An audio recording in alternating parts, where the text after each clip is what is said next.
한창 또 양산 개버린 사람 때문에 시끄럽죠. 인간은 도대체 잊혀진다라고 하는 게 언제적인데 언제 잊혀지겠다라는 것인지 참 진짜 답답할 부분이십니다. 문재인과 김정수 두 사람만 놓고 보더라도 논란거리가 끊이지가 않으니까 우리들이 잊을 수가 없는 것이고, 거기에다가 이제 민주당에 있는 잡스러운 것들이 총선에 조금이라도 도움이 된다라고 판단해서 그런지는 모르겠지만, 허구한 날 또 양산에 찾아가가지고 요즘은 또 저기 뭡니까 평산마을 책방인가 뭔가 거기 가서 또 사진 찍느라 바쁘다 보니까 국민들이 잊을 수가 있겠습니까? 계속해서 기사가 나오는데 기사 내용도 좀 좋은 내용은 모르겠어요. 거기로 그냥 절로 저지는 어떻게 진짜로 인간으로서 전직 대통령으로서 어떻게 저런 짓거리를 할까 싶은 내용들만 계속 나오고 있지 않습니까? 제 영상을 꾸준히 잘 챙겨보신 분들은 최근에 제가 올렸던 거 다 보셨죠? 김정숙에 대해 가지고 진짜 살다가 이런 얘기는 처음 들어본 것 같아요. 공소장조차 그거 하나 지가 못 내가지고 전직 지금 대통령 전직 지금 영등밖에 안 되는 인간들이 경찰관에 오라 마라 이따위 얘기를 한다는 것 자체가 얼마나 평상시에 그러니까 이 특권의식에 찌들어 있었는지를 잘 보여주는 거 아니겠습니까? 이런 인간들이 무슨 한동훈 장관 휴대전화 그거를 가지고 휴대전화가 분실이 있는데 경찰들이 출동한 거를 가지고 일반인한테 안 걸었는데 왜 한동훈 장관한테 특별대우하냐? 아이고 참으로 진짜 딱할 노릇입니다. 이번엔 또 문재인 때문에 어떤 얘기가 나오고 있는지를 보니까 이제 하다가 별거를 다 하는 것 같아요. 지금 이제 그 문재인의 그 사진 한 가지가 논란이 됐습니다. 그 사진을 보니까 얼굴에 저렇게 지금 상처를 입은 사진이 공개가 된 건데 눈썹 위쪽에 이제 그 반창고를 붙이고 있고 그 다음에 이제 그 왼쪽 턱 쪽에 이제 또 약간 좀 푸르스름한 멍이 들어있다라는 걸 알 수가 있죠. 저 얘기가 제일 처음 나왔을 때 이제 많은 분들이 생각했던 게 저 어디 가서 조 터진 거 아닌가. 어디 가서 조 터지겠습니까? 어디 갈 데가 있겠습니까? 그 양산 거기밖에 없는 것이지. 양산에 있다라고 한다면 누구한테 조 터질 것이냐. 김정숙한테 조 터진 거 아니냐. 이런 얘기가 이제 그 댓글에서 나왔었는데 충분히 이해는 되는 것이죠. 평상시에 문재인과 김정숙의 관계가 어땠는지를 우리가 생각해 봤을 때, 많은 분들이 그렇게 의심을 했던 것도, 제가 보기에는 어느 정도 근거가 있는 거 아닌가 싶습니다. 오늘 제가 근데 영상을 통해 가지고 도대체 어떤 경위로 문재인이가 저렇게 다치게 된 것인지 그거를 좀 말씀을 드리고 그 겸에 최근에 이제 또 평산 책방이 어떻게 운영이 되고 있는지 지금까지 여러 가지 논란이 있었는데 그것도 같이 좀 정리해 드리도록 하겠습니다.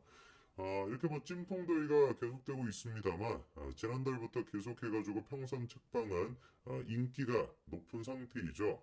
대단한 사람들인 것 같아요. 지금 저 사진이 찍혔을 때만 하더라도 온도가 30도였다라고 하는데 그럼 산 쪽에서 30도라고 한다면 또 걸어가고 이러면 얼마나 덥겠습니까? 그럼에도 불구하고 지금 평산 책방 미어 터진다라는 거예요. 사람들이 들어갈 자리가 없고 책도 많이 팔렸습니다. 개점 1개월을 맞아 서적이 지금 22,691권이 판매가 됐고요. 이제 그 판매 마진만 하더라도 1억 5천만 원. 근데 여기는 문재인 본인 저서의 인쇄는 불법이 돼 있다라고 하니까 수익은 더 높아진다라고 봐야 되겠고요. 눈에 띄는 게 뭐겠습니까? 책방인데 서적보다도 음료와 굿즈 판매가 수익이 어떻게 되는 게 더 많아요. 무려 1억 원이나 더 많은 상태입니다. 그럴 수밖에 없는 게 그 톨인가 뭐시기 강아지에 그려놓은 그 커피 있지 않습니까? 그거를 갖다가 6,800원에 판다라고 하니까 개 팔아먹고 완전히 그냥 개를 팔았지, 그치? 개를 그냥 갖다 내다 버려버리고, 그리고 내다 버린 개를 갖다가, 다른 개는 또 이제 이렇게 커피에다가 그려가지고 또 돈으로 판매를 해버리고, 대단한 사람이에요. 돈에 대한 욕심 하나만큼은 기가 막힌 것 같습니다. 그렇게 폭리를 취하니까 책 판매한 것보다 1억이나 돈을 더 벌었겠지. 그리고 저것뿐만 아니라 또 논란이 있었던 게, 이런 식으로, 종이컵을 사용했다, 일회용 컵을 사용했다라는 게 논란이 됐습니다. 저거를 가지고 일각에서는 괜한 거 가지고 따진다 이런 얘기도 있었는데 괜한 게 아니죠. 당연히 과태료 부과가 됐습니다. 잘못된 거니까. 그리고 저거를 보면서 우리가 어이가 없다라고 생각하는 게 뭐겠습니까? 문재인이가 5년 동안 했던 게 뭐였었는데요. 수많은 뻘짓거리가 있습니다만 대표적인 뻘짓거리가 일회용품 사업을 근절하겠다라시고 뭐 종이 빨대 같은 걸 사용하도록 하고 플라스틱 못 쓰도록 했던 거 뭐 그거 아니었습니까? 그래가지고 뭐 텀블러를 써야 된다 이렇게 생쇼를 다 했던 게 문재인 정권인데 그런 거 하지를 말던가 그렇게나 그냥 생색을 내고 그렇게나 쇼를 했던 인간들이 정작 지들이 그냥 딱 그냥 뭐 자기들의 가게를 운영할 때는 저렇게나 과태료를 부과될 만큼 그렇게 또 일회용품을 사용하고 앉아 있으니까 하다다가 이제는 진짜 환경 문제를 가지고도 일회용품을 가지고도 내로남불을 보여주는 게 그게 문제예요. 뭐 대단하신 것 같아요. 뭐 내로남불 지금 뭐 역사를 뭐 새로 쓰고 계시는 거예요. 그다음에 또 평산책방에 논란이 있었던 게 열정페이 이 자원봉사자 논란이 있지 않았습니까? 이게 지금 보시면 5월 8일에 그 논란이 나왔었고 제가 기억하는 게 맞으면은 저 논란이 나오고 난 뒤에 평산책방 측에서 자원봉사자 모집을 안 한다 이렇게 얘기했던 걸로 제가 기억이 나거든요. 근데 5월 8일 이후에 지금 이것도 뭔가 문재인 지지자가 쓴 글인 것 같은데 5월 23일에 올라온 글입니다. 이 주차에 대한 꿀팁을 주겠다라고 했는데 다른 꿀팁을 저한테 줬어요. 어떤 꿀팁을 줬냐면은 없어졌다, 뽑지 않는다라고 했던 자원봉사자가 또 칼이 저렇게 지금 있는 겁니다. 그리고 이제 뭐 리본에도 참 진짜 막 어질어질한 약간 그 북한의 그 장군들이 보면은 막 희한한 이제 그 배지들 많이 달고 있는데 그거를 좀 연상시키기도 하고 머리 위쪽에는 지금 배지가 저거 몇 개입니까? 한 8개 있는 거, 10개 정도 있는 것 같고 밑에는 이제 노란색 리본이 있고요. 그리고 또 밑에는 글귀가 뭐라고 적혀 있냐? 함께요 끝까지, 세상 끝까지 온리 문제 뭐 이렇게 적어놓고 계십니다. 참 진짜 사이비 종교 같다. 우리 그 이재명을 보면서 개딸들을 사이비 종교 같다라고 하는데 그 원조가 문재인이다라는 생각이 다시 드네요.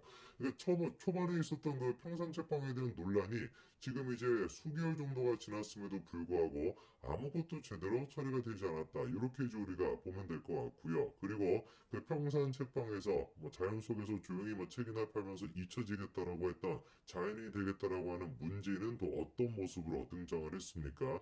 이렇게 이제 뭐 밤탱이가 돼가지고 등장을 했는데 뭐 여러 가지 얘기가 나왔습니다. 아까 말씀을 드린 것처럼 데멜다에게 눈탱이한테 쳐 맞았나 뭐 이런 얘기도 나왔는데 데멜다가 누구를 얘기하는지는 아실 것 같고요.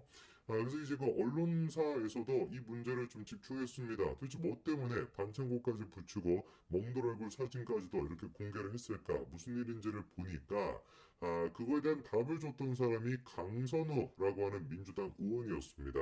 여러분들은 강선우라고 하는 사람 들어보신지 모르겠습니다만 저는 처음 들어봤거든요. 근데 어쨌거나 이분이 하는 얘기가 뭔지를 보니까 문재인 전 대통령이 벌에 쏘이셔가지고 이마에 반창고를 붙였다라는 거죠. 그리고 얼굴이 붓고 멍이 든 것은 치아 임플란트 치료 때문이다. 그러니까 이제 임플란트 치료를 했다가 얼굴이 붓고 그 다음에 이제 또 벌초 작업을 했는지 뭔지는 모르겠지만 그렇게 하다가 이제 또 벌에 쏘였다 뭐 이런 얘기죠. 저는 그런데 이번에 저 사진을 보면서 여러 가지 생각이 들었습니다. 강선우라고 하는 사람도 욕을 지금 많이 먹고 있다고 해요. 특히나 이제 문재인 지지자들로부터 욕을 먹고 있다고 합니다.